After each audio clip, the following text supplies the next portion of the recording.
In this video, we will show you how to install and uninstall the roller rack assembly.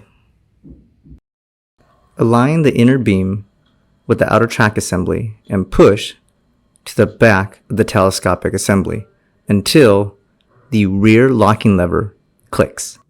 Release the front locking lever by pointing the front of the lever up.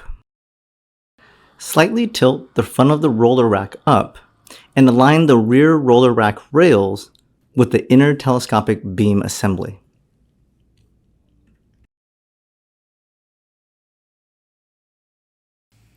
Make sure to push the roller rack assembly all the way in until it locks.